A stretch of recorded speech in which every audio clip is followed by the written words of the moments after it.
जय हिंद, वंदे मातरम। दोस्तों, स्वागत है आपका आपके अपने इस यूट्यूब चैनल पर। आज के इस वीडियो में बिहार पुलिस कांस्टेबल के लिए प्रीवियस ईयर के क्वेश्चन इस वीडियो में डिस्कस करेंगे। तो इस वीडियो को पूरा जरूर देखिए। यदि वीडियो अच्छा लगे वीडियो को लाइक करें, शेयर करें। चैनल पर पहली बार विजिट कर रहे हैं तो चैनल को सब्सक्राइब कर लें। पास ही में आपके बेल आइकन होगा, उसको भी दबा लें। इससे आने वाली सारी नई वीडियो नोटिफिकेशन आप सभी लोगों तक आसानी से पहुंच जाए। चलिए स्टार्ट करते हैं आज का वीडियो। पहला क्वेश्चन है, निम्न में से कौन सा मूल मात्रक नहीं है? मीटर, सेकेंड, एम्पियर, ओम। डी वाला जो ऑप्शन है आपका ओम बिल्कुल करेक्ट हो जाएगा। गमेक्सिन, डीडीटी और ब्लीचिंग पाउडर महत्वपूर्ण यौगिक है किसका? क्लोरीन का। ए वाला जो ऑप्शन है आपका बिल्कुल करेक्ट हो जाएगा। निम्नलिखित में से कौन सा युग्म सही सुमेलित नहीं है? Scirocco, Canada. सी वाला जो ऑप्शन है आपका बिल्कुल करेक्ट हो जाएगा। निम्न में से कौन सा SOS बंद प्रदर्शित करता है? ऑप्शन सी जो है आपका H2SO7 बिल्कुल करेक्ट हो जाएगा। निम्न में से कौन सौरमंडल का सदस्य नहीं है? ताराकार। सी वाला जो ऑप्शन है आपका बिल्कुल करेक्ट हो जाएगा। अगला क्वेश्चन, स्वर्णिम चतुर्भुज परियोजना का संबंध किसके विकास से है? राजमार्ग। डी वाला जो ऑप्शन है आपका बिल्कुल करेक्ट हो जाएगा। अगला क्वेश्चन देखिए, नेचुरल सिलेक्शन का सिद्धांत ये किसने प्रतिपादित किया था? ऑप्शन सी जो है आपका डार्विन बिल्कुल करेक्ट हो जाएगा। नेक्स्ट क्वेश्चन की बात करते हैं, भारत की कौन सी निर्यात आयात नीति ने ऋणात्मक सूची के अलावा सभी मदों की स्वतंत्र आयात की अनुमति दी है? डी वाला जो ऑप्शन है आपका 2015 से 2020 बिल्कुल करेक्ट हो जाएगा। नर प्रजनन तंत्र के विषय में कौन सा विकल्प सही है? यह क्वेश्चन में पूछा जा रहा है। ए वाला जो ऑप्शन है आपका बिल्कुल करेक्ट हो जाएगा। इंग्लैंड ने अमेरिका पर स्टाम्प एक्ट किस वर्ष लागू किया था? 1765 ईस्वी में। बी वाला जो ऑप्शन है आपका बिल्कुल करेक्ट हो जाएगा। सॉरी, जो आपका बी वाला ऑप्शन है। अगला क्वेश्चन, ब्रेल पद्धति में बिंदुनिखित पैटर्न की संख्या कितनी होती है? ऑप्शन सी 63 बिल्कुल करेक्ट हो जाएगा। पूल गाड़ी के लिए प्रसिद्ध है सोना। डी वाला जो ऑप्शन है आपका बिल्कुल करेक्ट हो जाएगा। भारतीय संविधान के अनुच्छेद 368 का संबंध किससे है? संविधान संशोधन से। डी वाला जो ऑप्शन है आपका बिल्कुल करेक्ट हो जाएगा। 2001 और 2011 की जनसंख्या में बिहार की दशकीय वृद्धि दर क्या थी? Option A 25.42%। अशोक के प्रशस्त अभिलेख के प्रतीक थे प्रशासन। सी वाला जो ऑप्शन है आपका बिल्कुल करेक्ट हो जाएगा। एक हीटर का तंतु बना होता है किसका? नाइक्रोम का। सी वाला जो ऑप्शन है आपका बिल्कुल करेक्ट हो जाएगा। अगला क्वेश्चन, निम्न में से कौन सा भारतीय संविधान की विशेषता नहीं है? सी वाला जो ऑप्शन है आपका बिल्कुल करेक्ट हो जाएगा। यहां से आपके जीके जीएस के क्वेश्चन स्टार्ट हो जाते हैं। बहुत ही यूनिक क्वेश्चन है और अच्छे लेवल के क्वेश्चन है जो आपके हरियाणा पुलिस कांस्टेबल ने प्रीवियस ईयर में पूछे जा चुके हैं, और जो भी हरियाणा की परीक्षाएं हो चुकी हैं प्रीवियस ईयर में वही क्वेश्चन मैं आप लोगों के लिए लाता हूं। क्वेश्चन है कि शेख फरीद का सर्वाधिक ख्याति जिसने दिल्ली के 7 सुल्तानों का शासन देखा था वह कौन था? निजामुद्दीन औलिया शेख फरीद का वह प्रिय शिष्य था जिसने दिल्ली के 7 सुल्तानों का शासन देखा था। निजामुद्दीन औलिया को महबूब ए इलाही ईश्वर का प्रिय सुल्तान उल औलिया संतों का राज भी कहा जाता था। निजामुद्दीन औलिया के प्रमुख शिष्यों में अमीर खुसरो का नाम उल्लेखनीय है, जो फारसी के उच्च कोटि के लेखक, कवि एवं महान संगीतकार थे। तो इस क्वेश्चन से आप लोगों को इतनी जानकारी मिल जाती है। ये वाला जो ऑप्शन है आपका बिल्कुल करेक्ट हो जाएगा। बात करते हैं अगले क्वेश्चन की। क्वेश्चन है, निम्नलिखित में से कौन पहला सुल्तान था जिसने भारत में सांकेतिक मुद्रा का प्रचलन किया? मोहम्मद बिन तुगलक ने भारत में सर्वप्रथम सांकेतिक मुद्रा का प्रचलन 1330 ईस्वी में करवाया था। बर्नी के कथानुसार खजाने में धन की कमी और साम्राज्य विस्तार की नीति को लागू करने हेतु सांकेतिक मुद्रा चलाने का प्रयास किया गया है। सांकेतिक मुद्रा की योजना प्रशासनिक शिथिलता के कारण असफल रही। तो सी वाला जो ऑप्शन है आपका बिल्कुल करेक्ट हो जाएगा। सल्तनत काल में दीवाने ए अमीर कोही विभाग निम्नलिखित में से किससे संबंधित है? मोहम्मद बिन तुगलक ने कृषि में सुधार हेतु दीन ए अमीर कोही नामक विभाग की स्थापना की थी।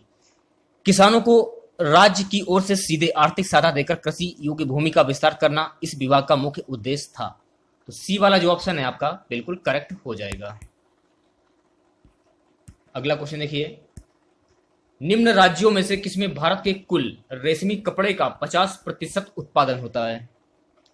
भारत में कच्चे रेशम के उत्पादन में कर्नाटक प्रथम स्थान पर है। कर्नाटक भारत में कुल रेशमी कपड़े का 56.25%, मध्य प्रदेश 40.26%, तमिलनाडु 1.87%, पंजाब 1.60% का उत्पादन करता है। तो ए वाला जो ऑप्शन है आपका बिल्कुल करेक्ट हो जाएगा। अगला क्वेश्चन, निम्नलिखित पहाड़ियों में से कौन सी पूर्वी घाट एवं पश्चिमी घाट के मिलन स्थल को बनाती है? पहाड़ियों की रानी के नाम से विख्यात नीलगिरी पहाड़ियां पूर्वी घाट एवं पश्चिमी घाट के सम्मिलन स्थल को बनाती हैं। दोदापेट्टा 2637 मीटर इस पहाड़ी की सर्वोच्च ऊंची चोटी है। टोंडा जनजाति यहां निवास करती है। तो सी वाला जो ऑप्शन है आपका बिल्कुल करेक्ट हो जाएगा। अगला क्वेश्चन, पृथ्वी पर मूलतः एक ही विशाल भूखंड था जिसे कहते हैं? पैजिया पृथ्वी पर मूलतः एक ही विशाल भूखंड था। यह एक विशाल एकीकृत महाद्वीप या जिसका अस्तित्व लगभग 250 मिलियन वर्ष पूर्व पोलियोजोइक और मिसोजोइक युग के दौरान था। मौजूदा महाद्वीप अपने वर्तमान स्वरूप में इसी में से निकलकर आए थे। तो बी वाला जो ऑप्शन है आपका बिल्कुल करेक्ट हो जाएगा। नेक्स्ट क्वेश्चन की बात करते हैं। क्वेश्चन हमारा है कि विदेशों के सभी राजदूतों या कमिश्नरों के परिचय पत्र किसके द्वारा प्राप्त किए जाते हैं? बहुत इंपॉर्टेंट क्वेश्चन है। विदेशों के सभी राजदूतों या कमिश्नरों के परिचय पत्र राष्ट्रपति द्वारा प्राप्त किए जाते हैं। विदेशों में भारतीय राजदूतों एवं उच्चायुक्तों की नियुक्ति राष्ट्रपति द्वारा की जाती है। ज्ञात है कि ब्रिटेन के उपनिषद राष्ट्रपति देशों में नियुक्त किए गए प्रतिनिधियों का उच्चायुक्त, हाई कमिश्नर तथा अन्य देशों के नियुक्त प्रतिनिधियों का राजदूत एम्बेसडर कहलाता है। तो इस क्वेश्चन का सी वाला जो ऑप्शन है आपका बिल्कुल करेक्ट हो जाएगा। 28वां क्वेश्चन देखिए, भारतीय संविधान की निम्न दी गई अनुसूचियों में कौन सी सूची राज्यों की नामों की सूची तथा राज्य क्षेत्रों का ब्यौरा देती हैं? भारतीय संविधान में 12 अनुसूचियों का उल्लेख है। प्रश्नानुसार प्रथम अनुसूची में भारतीय संघ के घटक राज्यों में 22 राज्य एवं संघ शासित 7 क्षेत्रों का उल्लेख है। संविधान के 69वें संशोधन के द्वारा दिल्ली को राष्ट्रीय राजधानी का दर्जा दिया गया। तो इस क्वेश्चन का ए वाला जो ऑप्शन है आपका बिल्कुल करेक्ट हो जाएगा। अगला क्वेश्चन देखिए, निम्नलिखित में से हड़प्पा का कौन सा पुरा स्थल अफगानिस्तान से में मिला है? 2000 ईस्वी पूर्व के लगभग उत्तरी अफगानिस्तान में आकाश नदी के किनारे स्थित सेतुघई हड़प्पाई व्यापारिक उपनिवेश था। तो इस क्वेश्चन का बी वाला जो ऑप्शन है आपका बिल्कुल करेक्ट हो जाएगा। अगले क्वेश्चन की बात करते हैं। 10वीं शताब्दी तक आते आते 12 अलवरों की रचनाओं का संकलन किया गया जिन्हें ... के नाम से जाना जाता है। अलवर 10वीं शताब्दी ईसा पूर्व में तमिल भक्ति संत थे जिनके उपास्य देव भगवान विष्णु थे। इन संतों की संख्या 11 थी। इन्होंने अनेक भक्ति रचनाएं की जो सामूहिक रूप से नल विरासन प्रबंधन के नाम से जाना जाता है। इसमें 4000 छंद संग्रहित हैं। तो सी वाला जो ऑप्शन है आपका बिल्कुल करेक्ट हो जाएगा। अगला क्वेश्चन देखिए, विद्वानों के अनुसार स्वतंत्रता के बाद गांधी जी के जीवन का श्रेष्ठतम क्षण क्या था? लैरी कॉलिंसन एवं डोमिनिक लेपियर ने अपनी पुस्तक फ्रीडम एट मिडनाइट में लिखा है कि स्वतंत्रता के बाद गांधी जी के जीवन को सर्वश्रेष्ठ समय सांप्रदायिक आग में झुलसते हुए देश में शांति बहाली के लिए प्रयास के दौरान था।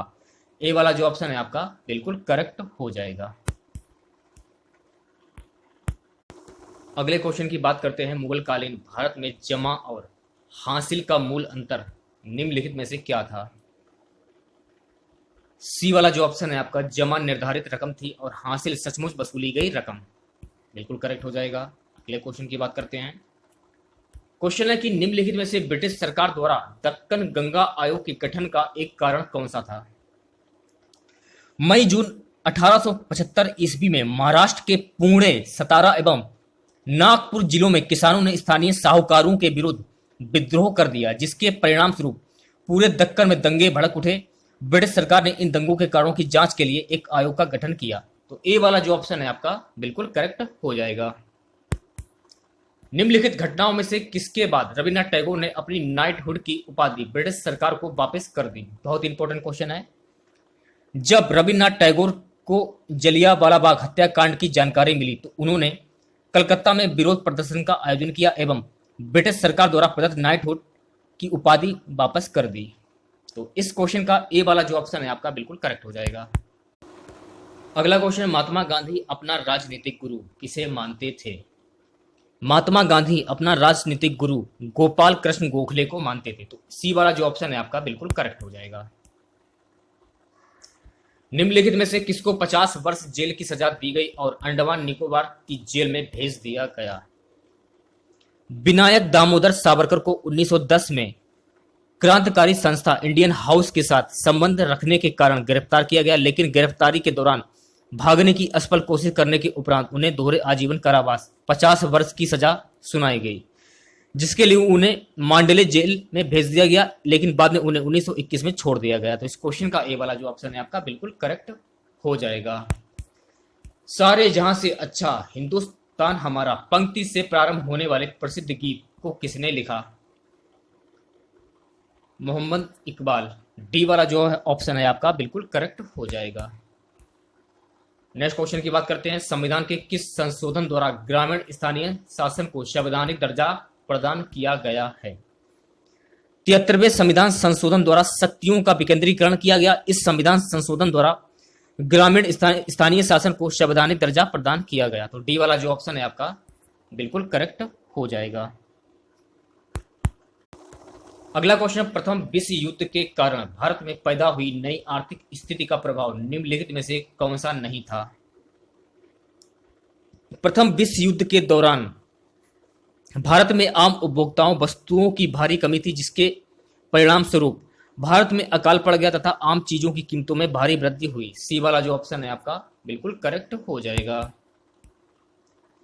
अगले क्वेश्चन की बात करते हैं, भारतीय कृषि में निम्नलिखित में से कौन सा एक संस्थागत सुधार है? भारतीय कृषि में सहकारी खेती एक संस्थागत सुधार है, जो कृषि जिस विपणन में कृषकों हेतु लाभकारी होगी, जिसे हेतु नियम राष्ट्रीय कृषि विपणन संस्थान NIAM भारत सरकार जयपुर राज्य अच्छी भूमिका निभा रहा है। तो इस क्वेश्चन का डी वाला जो ऑप्शन है आपका बिल्कुल करेक्ट हो जाएगा। अगला क्वेश्चन, निम्नलिखित में से कौन सा सबसे लंबा नदी बांध है? महानदी पर अवस्थित हीराकुंड बांध एशिया का सबसे लंबा बांध है, जिसकी लंबाई कितनी है? 25.8 किलोमीटर यानी कि 16 मील। तो इतनी बात आपको ध्यान रखनी है। बी वाला जो ऑप्शन है आपका बिल्कुल करेक्ट हो जाएगा। चलिए बात करते हैं अगले क्वेश्चन की। क्वेश्चन है, निम्नलिखित में से कौन कथक का प्रख्यात नर्तक नर्तकी है? ऑप्शन जो डी है आपका बिरजू महाराज, बिल्कुल करेक्ट हो जाएगा। अगले क्वेश्चन की बात करते हैं, भारत की सामाजिक आर्थिक असमानता को निम्नलिखित में से किसके द्वारा समाप्त नहीं किया जा सकता? निर्धन लोगों को आर्थिक सहायता या कर्ज देकर भारत की आर्थिक असमानता को समाप्त नहीं किया जा सकता है। तो ए वाला जो ऑप्शन है आपका बिल्कुल करेक्ट हो जाएगा। अगला क्वेश्चन देखिए, भारत सरकार की ओर से कौन सी संस्था करेंसी नोट जारी करने का अधिकार रखती है? भारतीय रिजर्व बैंक भारत में नोट निर्गमन की केंद्रीय संस्था है। बी वाला जो ऑप्शन है आपका बिल्कुल करेक्ट हो जाएगा। अगला क्वेश्चन देखिए, भारत के राष्ट्रीय चिन्ह के नीचे लिखे शब्द सत्यमेव जयते को निम्नलिखित में से किस ग्रंथ से लिया गया है? सत्यमेव जयते सूक्ति मुंडको उपनिषद में वर्णित है। स्वतंत्रता के उपरांत इसे राष्ट्रीय चिन्ह के रूप में स्वीकार किया गया। ए वाला जो ऑप्शन है आपका बिल्कुल करेक्ट हो जाएगा। अगला क्वेश्चन, निम्नलिखित में से किस शब्दों को अधिकतम रबड़ रोपण राजस्व प्राप्त होता है? केरल में संपूर्ण देश के रबड़ उत्पादन का 90% भाग पैदा होता है। साथ ही केरल एवं कर्नाटक में रबड़ उत्पादन का सर्वाधिक रोपण क्षेत्रफल लगभग 90% है। तो बी वाला जो ऑप्शन है आपका बिल्कुल करेक्ट हो जाएगा। अगला क्वेश्चन, कोई भी धन प्रस्ताव निम्नलिखित में से किसकी स्वीकृति के बिना लोकसभा में प्रस्तुत नहीं किया जा सकता है? भारतीय संविधान के अनुच्छेद 110 में वर्णित धन विधेयक राष्ट्रपति की पूर्वानुमति से ही लोकसभा में प्रस्तुत किया जा सकता है। यह तथ्य ज्ञात है कि धन अन्य विधेयक संसद किसी भी सदन, राज्यसभा या लोकसभा में प्रस्तुत किया जा सकता है, किंतु धन विधेयक केवल लोकसभा में प्रस्तुत किया जा सकता है। किंतु धन विधेयक या वित्त विधेयक केवल लोकसभा में ही प्रस्तुत किए जा सकते हैं। तो सी वाला जो ऑप्शन है आपका बिल्कुल करेक्ट हो जाएगा। संचित क्षेत्रों में भूमि के निम्नीकरण का मुख्य कारण क्या है? लवणीकरण। बी वाला जो ऑप्शन है आपका बिल्कुल करेक्ट हो जाएगा। अगला क्वेश्चन देखिए, निम्नलिखित में से उस राज्य की पहचान कीजिए जिसमें महिला साक्षरता दर जनगणना 2011 के अनुसार सबसे कम है। बिहार में महिला साक्षरता दर देश में सबसे कम 51.5% है। डी वाला जो ऑप्शन है आपका बिल्कुल करेक्ट हो जाएगा। अगले क्वेश्चन की बात कर लेते हैं, निम्नलिखित पतनों में से कौन सा पतन अन्य तीन से भिन्न है। कोलकाता पतन देश का एकमात्र नदीय पतन है। हुगली नदी के बाएं किनारे पर अवस्थित कोलकाता पतन की दो गोंदियां कोलकाता डाक एवं हल्दिया डाक है। ए वाला जो ऑप्शन है आपका बिल्कुल करेक्ट हो जाएगा। अगले क्वेश्चन की बात करते हैं, निम्नलिखित में से प्रवास का सही परिभाषा कौन सी है। प्रवास की सही परिभाषा कौन सी है। प्रवासन एक ऐसी प्रक्रिया है जिसमें लोग एक स्थान से दूसरे स्थान पर लंबी अवधि के लिए चले जाते हैं। प्रवासन आंतरिक देश के अंदर ही अथवा बाहर देश के बाहर दोनों प्रकार से संभव हो सकता है। ए वाला जो ऑप्शन है आपका बिल्कुल करेक्ट हो जाएगा।